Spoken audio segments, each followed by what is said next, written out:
Hello friends. तो पिछले lecture में अपन ने resultant of coplanar concurrent forces मतलब रिजल्टेंट निकालना सीखा था। कोप्लेनर कॉन्करेंट फोर्सेस का मतलब एक पॉइंट के ऊपर नंबर ऑफ फोर्सेस लग रहे हैं, उसका रिजल्टेंट नेट रिजल्टेंट कैसे निकालेंगे। तो अपन ने सीखा था कि सब फोर्सेस को, जितने भी फोर्सेस लग रहे हैं उनको एक्स एक्सेस और वाई एक्सेस का हम रिजोल्व करेंगे और रिजोल्व करने के बाद में इस तरह से रिजल्टेंट निकाल देंगे। ये अपन ने पिछले लेक्चर में पढ़ा था। इस लेक्चर में इसी का आगे का एडवांस रूप में आपको बता रहा हूँ। अब इसके अंदर क्या है, नेक्स्ट जो अपन नेक्स्ट लेवल पे इस चीज़ को पढ़ेंगे उसके अंदर ये है कि ये नंबर ऑफ फोर्सेज, अभी तो क्या था, नंबर ऑफ फोर्सेज जो है वो यहाँ पे इस तरह से लग रहे थे, अलग अलग डायरेक्शन में लग रहे थे, उसको अपन रिजोल्व कर रहे थे।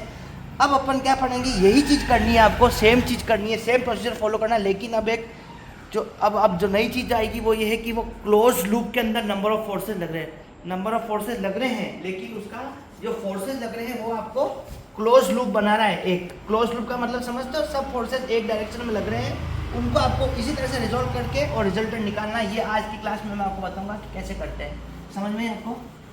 स्टार्ट करूँ इस बार। अब अपन इस बार जैसे पिछली बार जब अपन ने ये पढ़ा था कि कैसे रिजल्टेंट निकालना है, अलग अलग डायरेक्शन में फोर्स लग रहे हो तो वो आपको मैं बताया था। इस बार आज अपन क्या पढ़ेंगे कि क्लोज लूप के अंदर अगर कोई फोर्सेज लग रहे हैं तो उसके अंदर आपको रिजल्टेंट कैसे निकालना है। जैसे मैं क्वेश्चन कराता हूँ, जैसे लिखा है find the resultant of the forces 2, √3, 5, √3 and 2 Newton that act at an angular point of a regular hexagon towards the other angular points taken in order। मतलब एक हेक्सागोन है, उसके ऊपर फोर्सेस लग रहे हैं। कैसे? जैसे देखो, ये हेक्सागन मतलब क्या होता है, हेक्सागन मतलब हेक्सागन है,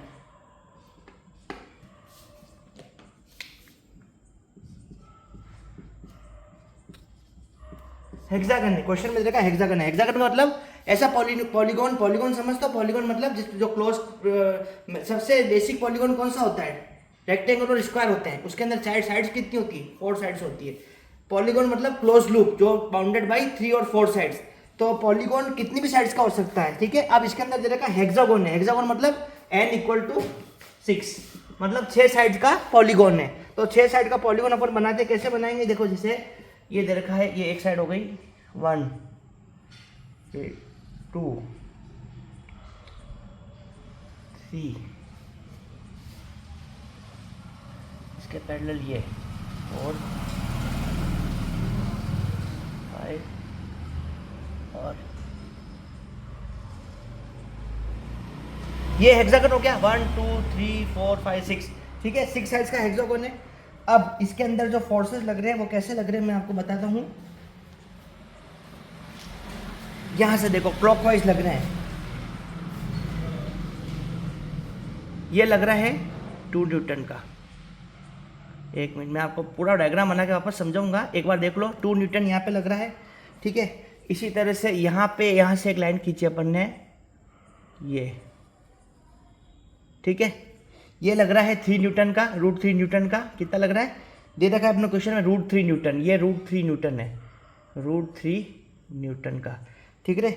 इसी तरह से एक फोर्स लग रहा है यहाँ पर, इस तरह से ये लग रहा है आपके 5 न्यूटन का, ठीक है। यहाँ पे 5 न्यूटन का फोर्स लग रहा है। और एक फोर्स लग रहा है इस तरह से यहाँ पर, ये लग रहा है आपके √3 न्यूटन। इसकी वैल्यू दे रखी है √3 न्यूटन, ठीक है। और एक फोर्स लग रहा है आपके यहाँ पर, और इसकी वैल्यू दे रखी है आपको 2 न्यूटन। समझ में आया आपको?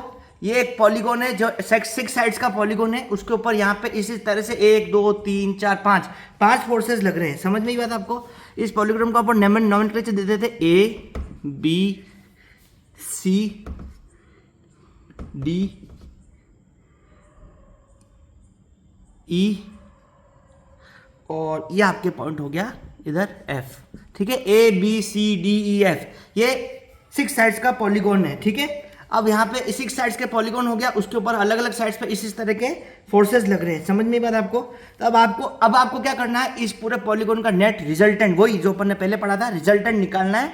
रिजल्टेंट कितना आएगा, समझ में बात? अब देखो, अब इसके अंदर क्या है, आपको एंगल्स कुछ नहीं दे रखे हैं, एंगल्स अपने को अपना दिमाग लगा के सोचने हैं। तो देखो यहाँ पे क्या दे रखा है, ये ई ए जो साइड है, ये ई ए, ये साइड, ये ई ए साइड है और ये ए भी है। यहाँ पे लग रहा है अपने को 90 डिग्री है, ये 90 डिग्री दिख रहा है इस फॉर्मूले फिगर के अंदर कि 90 डिग्री होगा, समझ में आई?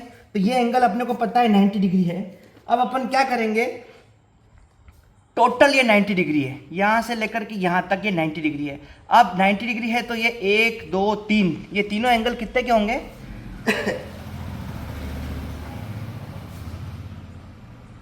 ये देखो कैसे होता है, सबसे बेसिक होता है ये एंगल 30 डिग्री, ठीक है, ये एंगल 30 डिग्री का होगा। 30 डिग्री से डबल, ये इससे ज़्यादा है तो इसका डबल किए कितना होगा, ये होगा 60 डिग्री। ये अपने को कॉमन सेंस लगाना है, समझ में ही बात आपको, ये अपने को 60 डिग्री होगा। और इसी तरह से ये एंगल हो गया 90 डिग्री जो अपने को पता है, लिखने की जरूरत नहीं है। और ये 90 से ज़्यादा, ये कितना होगा, 120 डिग्री का होगा, समझ में ही बात आपको। ये पूरा एंगल यहाँ से यहाँ तक कितना होगा, ये एंगल होगा 120 डिग्री का होगा, समझ में ही। तो ये सब एंगल्स अपने को पता पड़ गए, समझ में ही बात आपको। अब एंगल अपने को पता पड़ गए, अब अपन क्या करेंगे, वही बात है जो अपन ने पहले करेगा था, summation of F x equal to 0 और summation of F y equal to 0। मतलब यहाँ पे लिखेंगे अपन, रिजॉल्व करेंगे अपन इनको, summation of F x equal to, समझ में। अब अपने को क्या करना है, इन सारे फोर्सेस को एक्स एक्सेस, ये एक्सेस मान लेते हैं अपन, ये एक्स एक्सेस मान लेते हैं और ये एक्सेस को अपन वाई एक्सेस मान लेते हैं। इन सारे फोर्सेस को अपन को एक्स एक्सेस और वाई एक्सेस के अलॉन्ग रिजॉल्व करना है, जो पहले क्या वही पार करना है। तो एक्स एक्सेस का कंपोनेंट क्या होता है, कॉस थीटा होता है, और वाई एक्सेस का क्या होता है, साइन थीटा होता है। तो अब देखो, सबसे पहले ये √3 न्यूटन एक फोर्स लग रहा है, ठीक है। तो √3 न्यूटन को अगर अपन, नहीं सॉरी, सबसे पहले ये 2 न्यूटन लग रहा है फोर्स, 2 न्यूटन लग रहा है ये, लेकिन ये क्या लग रहा है, इसी एक्सेस के ऊपर लग रहा है। तो इसको 2 न्यूटन कॉस 90 डिग्री, 90 डिग्री पर लग रहा है। कॉस 90 की वैल्यू कितनी होती है, 1 होती है। तो यहाँ पे लिखेंगे 2 कॉस 90 कितना होता है, 1 होता है, तो 2 × 1 2 हो गया, ठीक है, 2 प्लस। अब देखो ये √3 एक्स एक्सेस का √3 कितना बना रहा है एंगल, √3 ये बना रहा है 30 डिग्री। तो यहाँ पे लिखेंगे कॉस कंपोनेंट, एक्स एक्सेस क्या होता है, कॉस कंपोनेंट, तो लिखेंगे √3 कॉस कितना 30 डिग्री, 30 डिग्री बना रहा है, ये 30 डिग्री है, √3 कॉस 30 डिग्री प्लस √5 न्यूटन। अब ये कितना एंगल बना रहा है, 5, तो यहाँ पे लिखेंगे 5, ये बना रहा है 60 डिग्री बना रहा है, ये 60 डिग्री बना रहा है। यहाँ पे लिखेंगे 5 कॉस 60 डिग्री, ये 60 डिग्री यहाँ से लेकर के यहाँ तक लिख रखा है मैंने, 60 डिग्री है, तो ये 60 डिग्री है, तो इसको लिखेंगे 5 कॉस 60 डिग्री प्लस, अब आ गया √3 न्यूटन कितना बना रहा है, एक मिनट, हाँ, √3 बना रहा है 90 डिग्री, ये √3 एंगल यहाँ पे लग रहा है, ये √3 ये कितना बना रहा है, 90 डिग्री बना रहा है यहाँ से। तो इसको लिखेंगे √3 कॉस 90 डिग्री, ठीक है, √3 कॉस 90 डिग्री ये हो गया। फिर प्लस एक फोर्स लग रहा है ये वाला 2 न्यूटन, ये कितना बना रहा है यहाँ से 120 डिग्री, कितना, ये फोर्स यहाँ से एक्स एक्सिस से कितना बना रहा है, ये इतना, ये एंगल बना रहा है, ये कितनी वैल्यू इसकी 120 डिग्री। तो यहाँ लिखेंगे प्लस 2 कॉस 120 डिग्री, ठीक है। ये आया एफ एक्स का वैल्यू, जितनी भी आएगी इसको हम सॉल्व कर देंगे। एफ एक्स कैसा है समझ में आया, एफ एक्स का कंपोनेंट कितना होता है, एक्स का कंपोनेंट होता है, कॉस कंपोनेंट होता है। अपन ने सब फोर्सेस को एक्स एक्सिस पर रिजोल्व किया, जैसे अपन ने पहले वाला क्वेश्चन में मैंने आपको बताया था, उसी तरह से इनको भी अपन फोर्सेस को क्लोज लूप पे, क्लोज लूप है मतलब एक फिक्स एक पैटर्न बना रहे हैं। ये हेक्सागोन है, हेक्सागोन मतलब एक तो होता है ओपन लूप और क्लोज लूप मतलब ये सारी साइड्स एक दूसरे के साथ मिल रही है और क्लोज लूप बना रही है हेक्सागोन, तो इसलिए अपन इस चीज को इस तरह से लिखेंगे। तो ये कॉस कंपोनेंट हुआ, इन सबको अपन सॉल्व करेंगे, एक्स के अलॉन्ग रिजॉल्व कर दिया अपन इन सारे फोर्सेस को, तो इसकी वैल्यू कितनी आई, इसको अपन जब आप सॉल्व करोगे बाय कैलकुलेटर तो इसकी वैल्यू आ जाएगी 5 न्यूटन आ जाएगी, कैलकुलेट करके देख लेना, ठीक है। इसी तरह से ये 30 डिग्री है, ये मिट गया था, ठीक है ना, 30 डिग्री। इसी तरह से अपन एक्स कंपोनेंट अपना निकल गया, एक चीज अपनी निकल गई, ठीक है। इसी तरह से अपन क्या करेंगे, ये अपन ने एक्स एक्सिस के अलॉन्ग रिजॉल्व किया, अब इसी चीज को अपन अगर वाई एक्सिस के अलॉन्ग रिजॉल्व करेंगे, इस एक्सिस के अलॉन्ग रिजॉल्व कर लेते हैं अपन। ये एक्स एक्सिस थी, अभी इसको मान लेते हैं वाई एक्सिस, ठीक है। तो समेशन ऑफ एफ वाई, ठीक है, बराबर वाई कंपोनेंट क्या होता है, साइन कंपोनेंट होता है, ठीक है। तो अब देखो, अब √3 साइन, अभी अपन स्टार्टिंग करते हैं। तो समेशन ऑफ एफ आई लिखेंगे, वाई कंपोनेंट क्या होता है, साइन कंपोनेंट होता है, तो इसको अपन लिख देंगे, जब कुछ नहीं करना, direct √3 sine 30 degree plus 5 sine 60 degree plus √3 sine, cos की जगह क्या होगा, साइन हो गया, साइन 90 डिग्री। क्यों? क्योंकि वाई कंपोनेंट क्या होता है, साइन कंपोनेंट होता है, प्लस 2 साइन 120 डिग्री। कुछ नहीं किया, साइन कॉस की जगह साइन हो गया। वाई कंपोनेंट में जब अपन लिखेंगे तो हर चीज कॉस जो थी ऊपर वो साइन में कन्वर्ट हो जाएगी। साइन कंपोनेंट होता है वाई एक्स का लॉन्ग, अपने को बेसिक नॉलेज पता है पहले से, ठीक है। तो ये एक्सप्रेशन आ गया। इसको अपन अगर कैलकुलेटर से सॉल्व कर दोगे पूरे को, तो क्या वैल्यू आएगी इसकी वैल्यू आ जाएगी आपके 5√3 न्यूटन। क्या आएगा, 5√3 न्यूटन, सॉरी क्या आ गया, 5√3 न्यूटन। ये आ गई समेशन ऑफ एफ आई की, वाई की वैल्यू आ गई, ये एफ एक्स की वैल्यू आ गई है, एफ आई की वैल्यू आ गई है। अब इसको वही सेम चीज करनी है, अपने को रिजल्टेंट निकालना है। रिजल्टेंट का फॉर्मूला क्या होता है, R equal to under root summation of F x का स्क्वायर, जो पहले बताया था मैंने आपको पिछले लेक्चर में, वही है, plus summation of F y का स्क्वायर, ठीक है। इसके अंदर वैल्यू पुट कर दो, ये कितना आया, 5 का स्क्वायर प्लस √3 का स्क्वायर। इसको अगर आप सॉल्व कर दोगे, 5√3 का स्क्वायर, यहाँ पे 5√3 का स्क्वायर आएगा, 5√3 का स्क्वायर। इसको अगर आप आगे सॉल्व कर दोगे, फॉर्मूला लगा दोगे, इसकी वैल्यू आ जाएगी √100 कितना होता है, 10, ठीक है। तो ये तो आ गया रिजल्टेंट कितना आया आपके, 10 न्यूटन, ठीक है। इन सब का रिजल्टेंट आ गया, इतने फोर्सेस लग रहे थे क्लॉकवाइज डायरेक्शन में, इसका रिजल्टेंट कितना आया, 10 न्यूटन आया। समझ में ये बात। अब इसका वॉइस डायरेक्शन निकालना है कि किस डायरेक्शन में लग रहा है, तो tan अल्फा कितना होता है, वही फॉर्मूला जो पहले पढ़ा है आपको, डायरेक्शन निकाल देते हैं। डायरेक्शन, ये तो हो गया मैग्नीट्यूड, ये हो गया डायरेक्शन का दर्शन।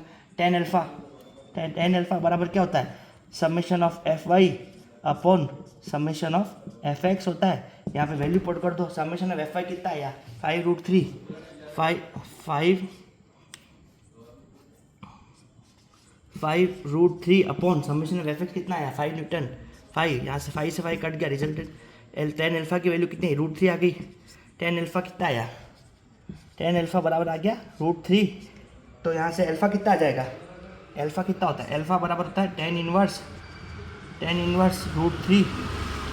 तो यहाँ पे tan अल्फा, अब अल्फा की वैल्यू जब √3 कब होती है, जब अल्फा बराबर कितना हो जाए, अल्फा बराबर कितना होता है, 60 डिग्री।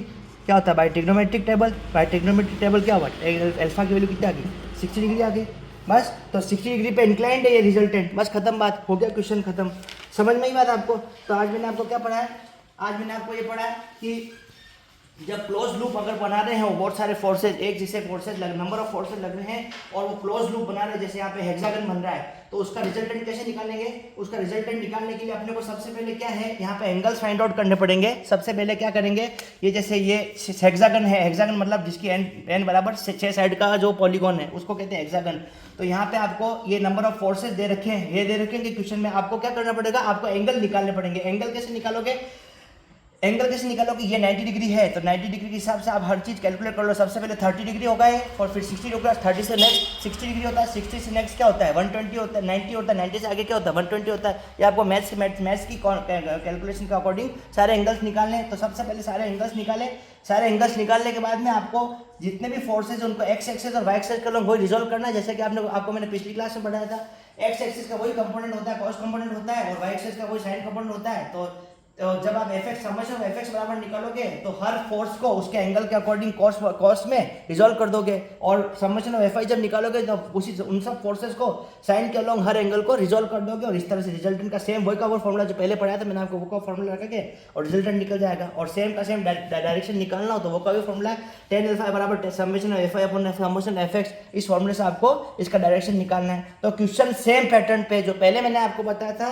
पिछली क्लास में जो लेक्चर था और इस क्लास में फर्क सिर्फ इतना है कि पिछली क्लास में जो हम अपन ने जो फोर्सेस निकाले थे वो ऐसे थे कि ये एक्स एक्सेस था, ये वाई एक्सेस था, और नंबर ऑफ फोर्सेस इस तरह से आपको ये F1 लग रहा था, ये F2 लग रहा था, ये F3 लग रहा था, और ये F4 लग रहा था। इसमें क्या फर्क है, इसमें और इसमें फर्क ये है कि इसके अंदर ये क्लोज लूप नहीं बना रहा, अलग अलग डायरेक्शन में अलग अलग फोर्सेस लग रहे हैं, तो उसको अपन सिंपल वे में एक्स एक्सिस और वाई एक्सिस कर रिजोल्व कर लिया था। लेकिन इस क्लास में जब पढ़ाया इसमें डिफरेंस ये है कि ये सब फोर्सेस जो है वो एक ही डायरेक्शन में लग रहे हैं और एक क्लोज लूप बना रहे हैं, बस फर्क इतना सा। बाकी प्रोसीजर वो का वही है जो हमने पिछली क्लास में डिस्कस किया था। उसी तरह से इन सब फोर्सेस को एक्स एक्सिस और वाई एक्सिस कर रिजोल्व करना है, और उसी तरह से अपने को समेशन ऑफ एफ एक्स और समेशन ऑफ एफ वाई निकालना है। उसी तरह से सेम फॉर्मूले से आपको रिजल्टेंट निकालना है, और सेम फॉर्मूले से आपको tan अल्फा का फॉर्मूला लगा के सेम तरीके से डायरेक्शन निकालना है। इसके अलावा इस क्वेश्चन में और पिछले वाले क्वेश्चन में कोई फर्क नहीं है, बस क्लोज लूप का फर्क है, उसके अंदर एंगल बदलना है, बस खत्म। आपको और कुछ भी नहीं करना है।